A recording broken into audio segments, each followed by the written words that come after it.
ओम श्री गुरुभ्यो नमः। हरि ओम। सदाशिवसमारंभां शंकराचार्यमध्यमाम् अस्मदाचार्यपर्यन्तां वन्दे गुरुपरम्पराम्। शारदा शारदाम्भोजवदना वदनाम्बुजे सर्वदा सर्वदास्माकं सन्निधिं क्रियात्। वक्तारमासाद्य यमेव नित्या सरस्वती स्वार्थसमन्वितासीत्। निरस्तदुस्तर्ककळङ्कपङ्का नमामि तं शङ्करमर्चिताङ्घ्रिम्। शङ्कारूपेण मच्चित्तं पङ्कीकृतमभूद्यया किङ्करीयस्य सा माया शङ्कराचार्यमाश्रये। प्रह्लादवरदो देवो यो नृसिंहः परो हरिः। नृसिंहोपासकं नित्यं तं नृसिंहगुरुं भजे। श्रीसच्चिदानन्दशिवाभिनव्य नृसिंहभारत्यभिधान्यतीन्द्रान् विद्यानिधीन् मन्त्रनिधीन् सदात्मनिष्ठान् भजे मानवशम्भुरूपान्। सदात्मध्याननिरतं विषयेभ्यः पराङ्मुखं नौमि शास्त्रेषु निष्णातं चन्द्रशेखरभारतीं। विवेकिनं महाप्रज्ञं धैर्यौदार्यक्षमानिधिं सदाभिनवपूर्वं तं विद्यातीर्थगुरुं भजे। अज्ञानां जाह्नवीतीर्थं विद्यातीर्थं विवेकिनां सर्वेषां सुखदं तीर्थं भारतीतीर्थमाश्रये। विद्याविनयसम्पन्नं वीतरागं विवेकिनं वन्दे वेदान्ततत्त्वज्ञं विदुशेखरभारतीम्। ॐ सदा सर्वगतोऽप्यात्मा न सर्वत्र भासते बुद्धावेव अवभासेता स्वच्छेषु प्रतिबिम्बवत्. So here Adi Shankara Bhagavad Pada in the 17th verse of the Atma Bodha is conveying an important idea that consciousness is all pervading. That is, it is present everywhere. That whatever we see, whatever we don't see, everything that exists in me, the consciousness alone. This is the idea that is being conveyed here. So the word sarvagataha means all pervading. Now, despite consciousness being all pervading, the problem that we face is that our identification is so strong with this body and the mind that we think that only I is within the contours of this body. That is, our Atma, according to us, erroneously, we think that it is within the physical body, despite the fact that Atma is Sarvagata or all pervading. We do not have what is known as Sarvatma Bhava. We do not have an identification with the all. We do not yet have the notion that all that exists is I, the Atma, and in I, the Atma, this entire universe is merely an appearance. As Adi Shankara Bhagavad Pada, we had looked at this previously also. In the Dakshinamurti Stotram, the very first Stotram, it says, Vishwam Darpana Drishyamana Nagari Tulyam Nijantargatam. This entire universe is an appearance in the self. That is the reality, but it does not appear everywhere. Na sarvatra avabhasate. We do not have the notion that I am everywhere.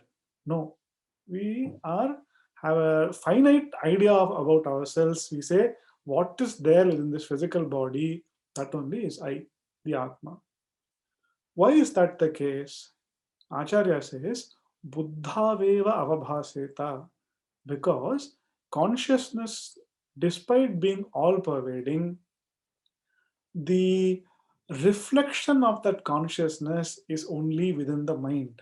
So, where the mind is present, consciousness is reflected. And the presence of that reflected consciousness we are identifying and we are saying I. And because that reflection will occur where reflections will occur only where the reflecting medium is present. So, for example, if we have a mirror and we have a reflection of the sun in the mirror, now the sun is out there, but and it's very, very vast in size. But what do we say? That reflection that we see in that mirror, we say, oh, that is that sun. The sun is so small. It is so big as the gap between my fingers. But in reality, is the sun so small? No. The sun is very large, very large. The sunlight is all pervading. But the reflection that we see in the mirror, we say, oh, that is the size of the parimanam of the sun.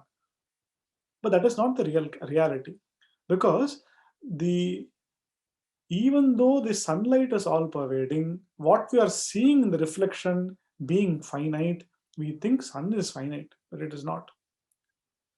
So we had looked at the example of moonlight, and how sunlight, despite being all pervading, only where the moon is present and is capable of reflecting, only there we see the shining moon, even though the sunlight is all over the sky. So, despite its presence all over the sky, only where the moon is present, reflecting that sunlight, only there we're able to perceive that sunlight, and we do not even perceive it as sunlight. What do we perceive it as? We perceive it as moonlight. Similarly, despite Paramatma being present everywhere, we do not perceive Paramatma everywhere. Only where the mind is present, we see the reflection of that Paramatma in that mind. And just like we do not perceive the sunlight as sunlight when it's reflected of the moon, what do we perceive it as? We perceive it as moonlight, as if it was something else. But really speaking, what it is? Really speaking, it is sunlight only that is being reflected. Similarly, it is Paramatma only who is being reflected in the mind, but we do not perceive that reflection as Paramatma. We perceive that reflection as Jiva, as an Alpa, as a finite Jiva with all sorts of problems. That is how we perceive it. And this is what the idea that was very important idea that was conveyed. Buddha veva avabhaseta. It's only in the buddhi, buddha eva avabhaseta. Only in the intellect is that Paramatma reflected. So now you can ask, the buddhi is matter, the table and chair is also matter. Why is it that the buddhi is capable of reflecting the Paramatma as I? Why is that reflection of I not there in the table or the chair? So to explain that, Acharya says Swacheshu Pratibimbhavate. Just like it is only in a Swacha means a clear, only in clear surfaces a reflection will be formed. So it's a highly polished surface, a reflection will be formed. The mind too is a very polished medium.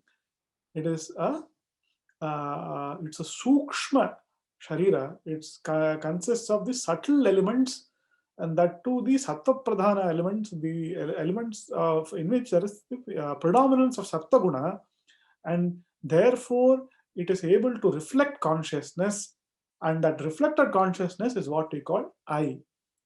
Now that is why in the avasthatrayam, the three states, in the waking state and the dream state, there is the notion of I, because the mind is present in those states. Whereas in the deep sleep state, the mind is withdrawn. And because the mind is withdrawn, the reflection is also not there of consciousness, and therefore the notion of I is not there in deep sleep. Nobody goes to deep sleep in which there is no thought, not even the I thought. So nobody goes to the deep sleep state and has an I thought. That's what I wanted to say. Similarly, in the waking state and the dream states, the mind is present, and therefore in the waking and the dream states, the reflection is present, and because the reflection is present, we have the notion I. The ahamkara is also present. Ahamkara here meaning the ego.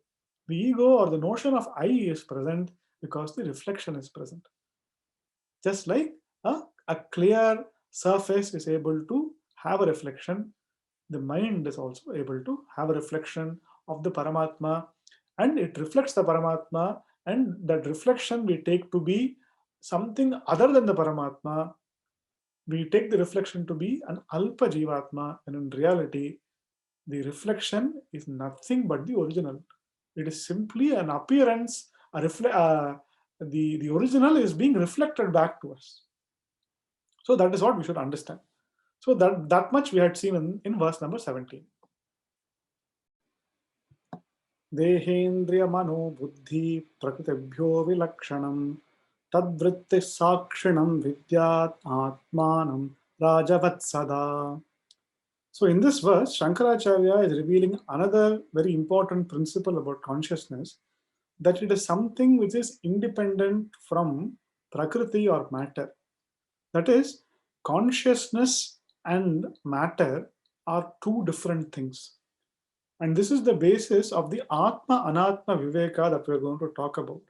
The discrimination or the ability to differentiate between what is consciousness and what is matter.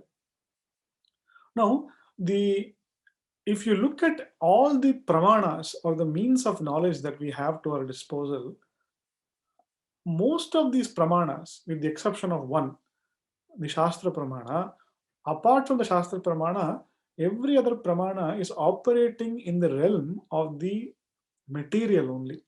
It is operating and able to reveal only matter. Even science, which is based on reasoning and perceptual data, even science is fundamentally a, a pramana or a means of knowledge for the inert, for the material. Its ability to speak about consciousness is very, very limited. In fact, it is practically non existent. Apart from Shastra, there is no other instrument or pramana that is available to us through which we can know what is this consciousness principle. So, for that, we have to come to Shastra, and that Shastra, one of the best ways to start is the Atma Bodha that we are looking at. It's the simplest way to start that. So here, Acharya Shankaracharya is saying consciousness is vilakshanam. It is different from matter, and he divides matter into different things. So he says deha. So the first thing is the body. Deha is the physical body. The Sanskrit root word for deha is dih. Dih means to anoint. Dihyate iti dehaha. That is, so long as the person is alive, he or she is constantly anointing that physical body with all manner of things, perfumes, fragrances, all sorts of things, to beautify that physical body, to make it look as good as possible. So based on that act, dishyate iti dehaha, because it is constantly anointed and decorated, it is called dehaha. And this is so long as it is alive and that person is alive. And after the person dies, the body is cremated and dakhyate iti dehaha. It is burnt. And so that for another reason also it's called deha. And so what Shankaracharya is saying is dehat vilakshanam atma. Atma is different from the physical body. Okay. Then indriyam. It is also different from indriyam. What is indriyam? Indriyam are the sense organs that we looked at. All the 10 sense organs, the pancha jnanendriyam and pancha karmendriyam. The five sense organs of sight, touch, taste, smell, etc. And then you have the pancha karmendriyam, speech, feet, hands, so on and so forth. So the atma or the consciousness principle is different from the indriya or the sense organs also. And then he says manaha. It is different from the mind also. The mind being, as we saw, the emotional, the psychological personality, the locus of emotions. The mind is also made up of physical matter only. Now we may think that it is, if it is physical matter, it must be something that it's observable. But in Vedanta, physical matter can be subtle too. That's what he said. That's why it's called Sukshma Sharira. Despite it being matter, it is subtle. And just because it is subtle, it does not make it conscious. The mind is not conscious by its own. It is acts as a receptacle or a reflecting medium for consciousness. So it is consciousness that gives the appearance of the mind being a conscious entity. But just like the presence of sunlight makes the moon appear to be a luminescent body, similarly, the presence of consciousness makes the mind appear to be a conscious entity. But really speaking, the mind is an inert entity. It's made up of the Sukshma Pancha Mahabhutas, the subtle five elements. It is made up of matter also. And how do we know that? Because it is possible to alter the moods of the mind using physical matter. So, for example, when there is a hormonal change in the body, there is huge mood swings. When external chemicals are ingested into the body, like antidepressants, etc., the mood is changed. The state of the mind is changed. Therefore, it follows that the mind is also made up of the matter principle only, not the consciousness principle. Similarly, Acharya says buddhi. So the buddhi or the intellect is also very different from consciousness. Now, the intellect may be the means by which one knows consciousness. It may be the reflecting medium of consciousness, but it is not consciousness. The buddhi is also made up of physical matter. It is a material. It is not consciousness. Now, again, we are able to know that the buddhi is not the not a conscious entity because there are so many changes that happen to the brain due to old age. No, the things that are known are forgotten. So, if, for example, if there is some brain damage that happens, you may forget to speak. The ability to you may forget things in amnesia, or if there's Alzheimer's, you may have like mental degradation, etc. All of that points to the fact that the buddhi or the intellect is also based on the physical godakam or the locus, that is the brain. And therefore that uh, the the intellect, which is the basis upon which knowledge is gained and retained, that is also not a conscious entity by itself. It has consciousness because of its reflection. The reflection of consciousness on the intellect again makes the mind appear to be conscious, the intellect appear to be conscious. In really speaking, it is not. Similarly, Prakriti. So the Prakriti here means the Karana Sharira, the causal body. We again looked at the causal body. So what this particular verse is talking about is that the consciousness is different from the Deha, the Indriya, the Manaha, Buddhi, and Prakriti. Prakritibhyo Lakshanam. It's different from all of these. Then what is it? Tad Vritti Sakshinam. So it is also different from the vritti. Now here vritti, normally vritti means thoughts. But here vritti is used in a broader sense of functions. So the functions of the body, the functions of the sense organ, the functions of the mind, such as emotions, the functions of the buddhi, such as cognitions, the functions of the karana sharira, which is its ability to the vasanas, etc., all of those are are the functions of these entities. They are also different from consciousness. Now here, a very important principle is being hinted at by Shankaracharya by the use of the word sakshinam. Sakshi means witness. And the principle that is being mentioned here, hinted at here, is that whenever there is an experiencer and an object of experience, the experiencer will always be different from the object of experience. So, I witness the world is seen by me, the world is different from me. The subject can never be objectified. So, whenever there is a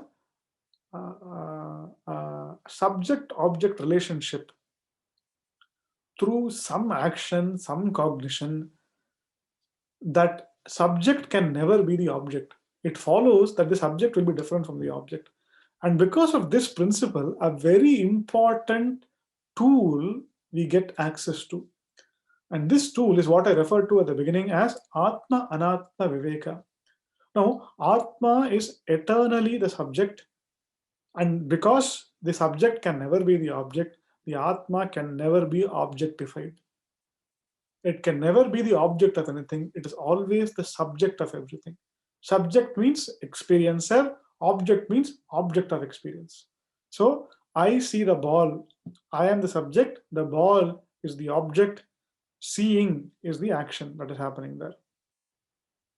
So, what Acharya is saying here is I, the Sakshinam, Tadvritti Sakshinam, because it is the witness of the body, the senses, the mind, the intellect, and the Karana Sharira, it follows that the Atma is none of these things because it sees these things. I see the world, therefore the world is different from me. That is the first step in Atma Anatma Viveka. I cannot be this world because I see the world. I am not this table because I see the table. So that is the very simplest step in the Atma Anatma Viveka. The next step is it's a little more difficult. I experience this body.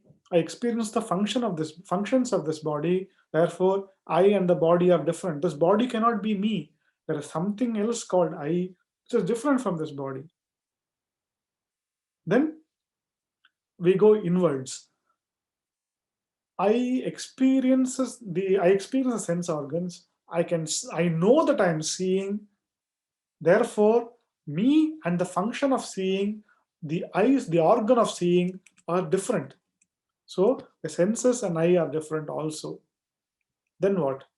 Then we come to the further inner layer. I experience the mind. I know that the mind undergoes various states. I know that sometimes I'm happy, sometimes I can see that I am sad, I am angry. See a mistake we are making here. I am happy, I am sad, I am angry. The I can never be angry or happy or sad. Why? Because I experience it. This is the mind-boggling thing that Vedanta says is because you experience anger, because you experience sadness, you cannot be angry or you cannot be sad because that anger is an object of experience. And always the object of experience can never be the subject, the experiencer. Therefore, I who experience the mind, who witness these states of the mind, have to be different from the mind and its states. Therefore, I am neither angry, nor sad, nor happy, nor agitated, nor I'm neither hungry nor thirsty. Why? Because I am the witness to all these various states that are happening in the physical body and the subtle body. So the next Viveka is Atma Mano Viveka, the discrimination between the mind and this consciousness. That is the more difficult. Then next stage is I am not the intellect also.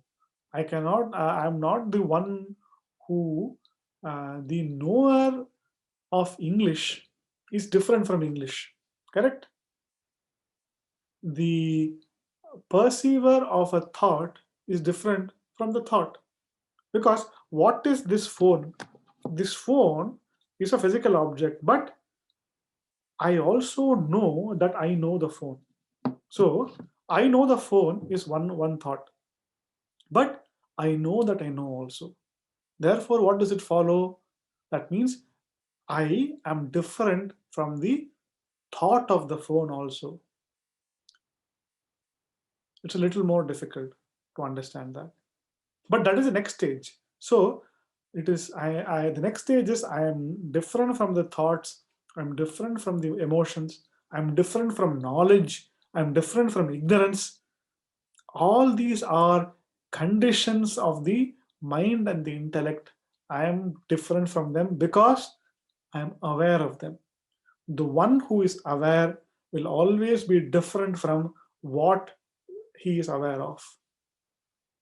So, after all of these have been negated, so they are not the Atma. Na, na, na. This is what is known as the Neti Neti Prakriya, or the methodology of denying what is the Atma. So you start off by saying, I am not this, I am not this, I am not this, I am not this. What remains at the end of it all, after having negated everything that is possible to be negated, after having given up everything else as anatma, what remains? You who remain, the one who is negating, is the Atma. I, the experiencer of negation, I, the negator, am the Atma.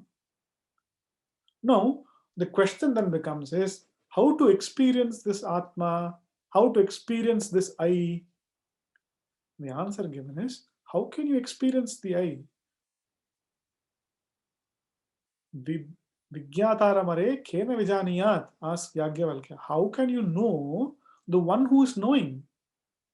Because what is the basic principle? The one knowing will always be different from the known. Therefore, it follows that the one knowing can never be the object of knowledge. One can only say, lay claim to the one who knows. One can never lay claim, one can never say, I know the knower, because the one who says, I know the knower, you can be very certain that he does not know. This is what the Kenopanishad says. In the Kenopanishad, there is an elliptical mantra. Naham manye suvedeti, nona vedeti vedacha, yonas tadveda, nona vedeti vedacha. That is, I do not consider that I know Brahman, nor do I say I do not know it either. Na veda iti na manye, suveda iti naham manye. So I do not consider I know Brahman, nor do I consider I do not know Brahman also. Why is that? I do know it. Yonas tadveda, that is, whoever knows it as neither the known nor the unknown, only such person can say that they know Brahman. Meaning, it can never be the object of experience, it is always the subject of every experience. Therefore, to say, I want to experience Brahman, in itself contains a big avidya, a big ignorance. Ignorance is, it can never be objectified. It is the revealer of all, it can never be revealed by anything. And therefore, we say, very important concept of Advaita Vedanta, that Atma, which is the eternal subject, can never be objectified. One can never experience the subject. The subject is always the witness of all experiences. Tad vritti sakshinam. It can only be the witness of all experiences. It can never be objectified by anything. And Shankaracharya gives an example of that. He says, Rajavat Sada. So, just like a king is surrounded by various ministers who serve him, and all those ministers depend upon the king for authority. Now, a minister has authority in the kingdom because of the blessing, the support of the king. It is through the king that they have authority. It is through the king that they function. Similarly, it is through consciousness, because of the blessing of consciousness, that the physical body, mind, intellect, etc. functions. The self itself, the Atma itself, does not really act. It appears as though to act, but it really does not act. It is the body, mind, and the physical body and the physical universe that is acting. Consciousness remains motionless, but everything is dependent upon that consciousness for its survival, for its functioning. Rajavat Sada, just like a king that controls everybody, which is the basis for everybody's authority and functioning. Similarly, consciousness is the basis for the functioning of the entire universe. So we look at the next verse. Vyapriteshvindriyeshvatma vyapari vyapariva avivekinam drishyate bhreshu dhavatsu dhavanniva yatha shashi. So here, Shankaracharya is carrying on that concept. He says the Atma Chaitanya is all pervading, and because it is all pervading, it is incapable of any movement. Because in order to travel from one place to another place, only finite entities can travel. Because there is a place where it does not exist, so it moves from one place to another place. Now, the Atma that we are talking about, that the Vedanta is referring to, is all pervading. Therefore, there is no possibility of that Atma ever traveling. And in the previous verse, we have talked about the example of Rajavat. That is just like a king is controls everybody, and he's like the basis for everybody's functioning, but he himself does not do anything. So the actionlessness of the self is was referred to, and that is being developed further in this verse, and that actionlessness is being talked about using the movement of the senses. So here he says vyapriteshu indriyeshu. So just like all the senses may be active, even when the senses are active, even when the mind is active, the body is active, it is subject to motion, it is subject to activity and change. Atma Vyapari Iva. It appears to be as though it is moving, it is appearing as though it is transacting, but in reality, the Ivakara, as though, is very important to indicate that what? It is not really moving, it is not really acting at all, it is akarta, it is actionless. The self cannot act at all. Why is that? Because anything that acts will have some change as a result of that action. And anything that changes will in time cease to exist. Therefore, because the Atma is permanent, it is unchangingly permanent, it is Kutastha Nityam, it is unchangingly permanent, because any change will ultimately result in an end. Because everything that is changing, we observe, ends also.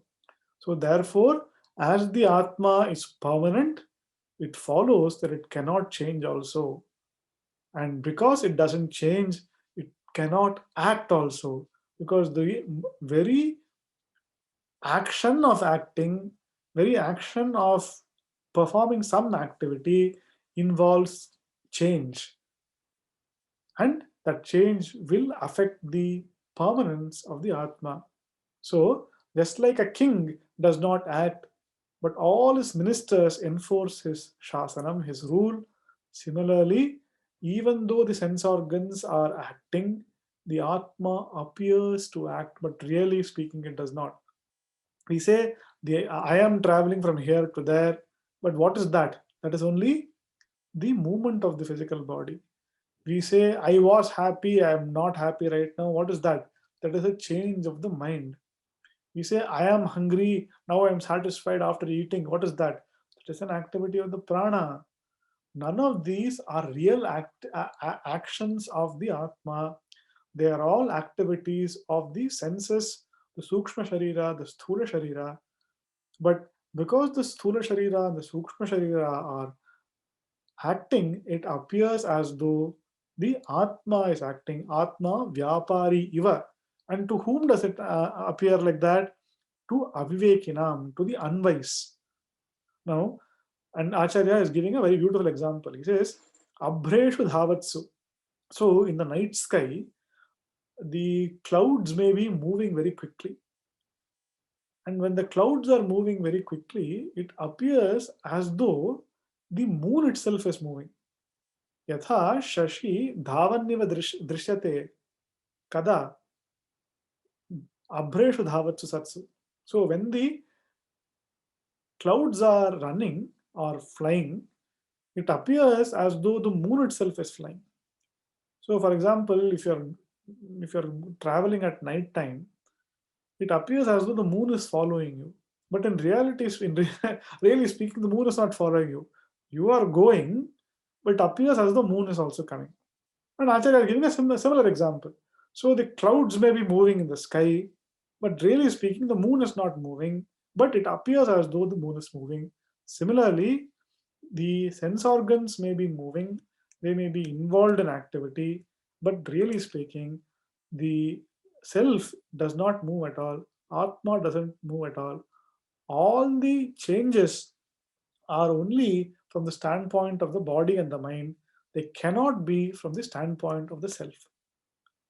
So that is the akartrutvam, the actionlessness, the non-doership of the self is being talked about. And this akartrutvam is a very important concept, is because anyone who is an experiencer, who experiences things, only experiences those things because of having performed some action in the past. So, if I'm experiencing happiness or sorrow because of certain circumstances that I'm facing, it is because I have previously performed punya karma or papa karma. And when I do punya karma, I'm now experience happiness. When I do papa karma, I experience sadness or sorrow.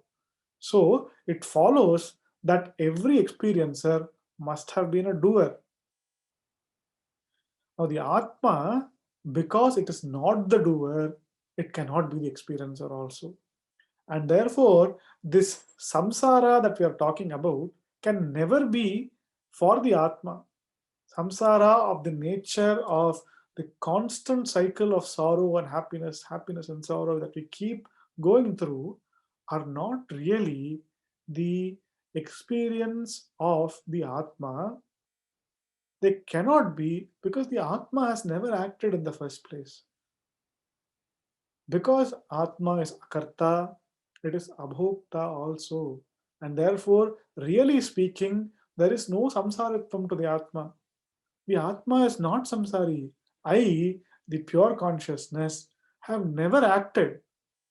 Naiva kinchit karomi iti yukto manyeta tattvavit. As Bhagavan Sri Krishna says, the tattvavit, the knower of the truth, knows that I have not done anything. Naiva kinchit karomi iti. When? Pashyan, Srinvan, Sprashan, Jigran. When I am seeing, when I am touching, when I am tasting, when I am smelling, when I am walking, when I am sitting, in even while doing these things, the knower of the truth knows that I, the Atma, am not doing anything because I am incapable of activity. I am an akarta.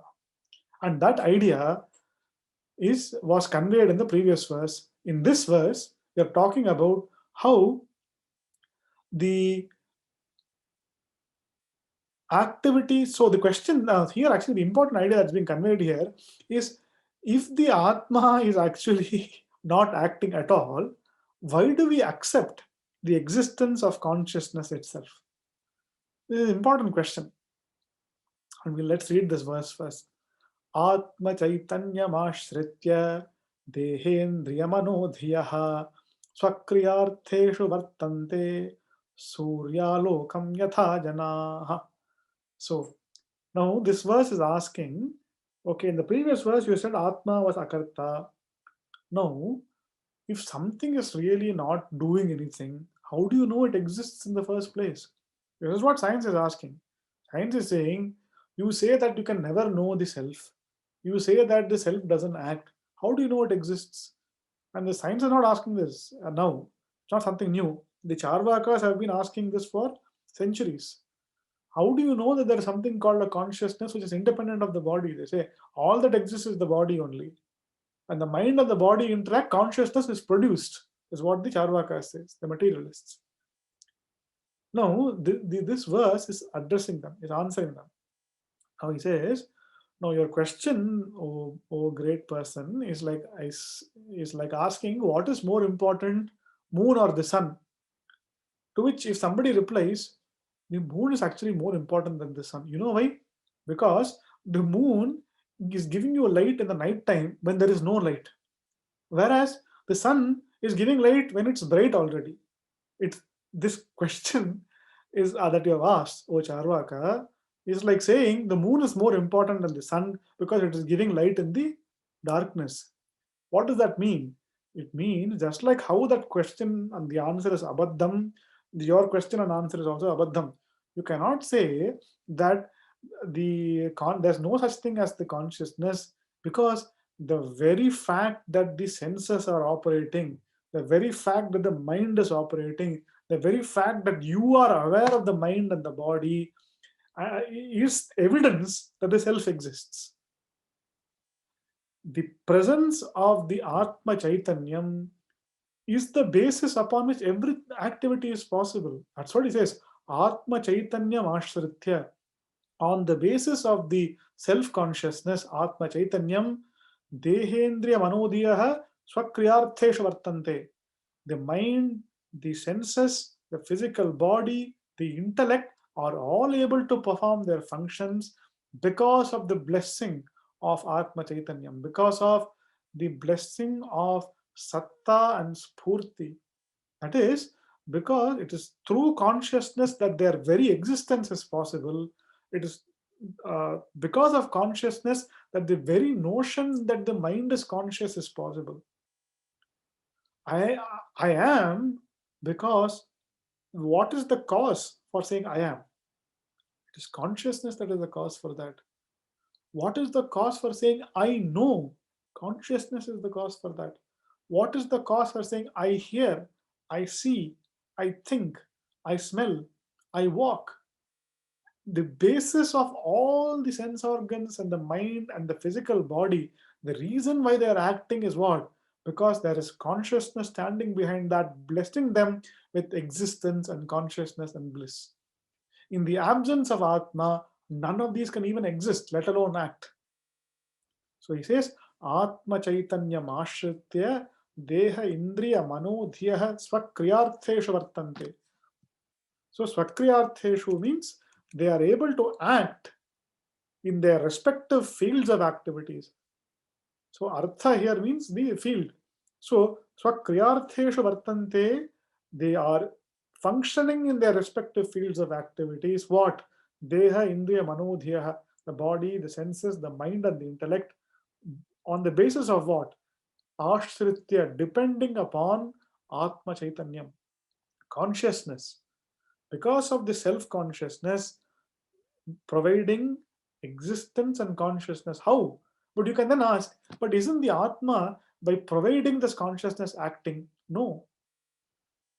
The self is not acting. It's by its mere presence, everything around it acts. How is that possible? Acharya gives an example. Surya lokam yatha janaha. Just like people go about their duties in daytime when there is sunlight. Just like the sunlight itself does not act in providing any illumination. There is no action involved there. But in its mere presence, everything around it, worldly activity is possible because of the presence of sunlight.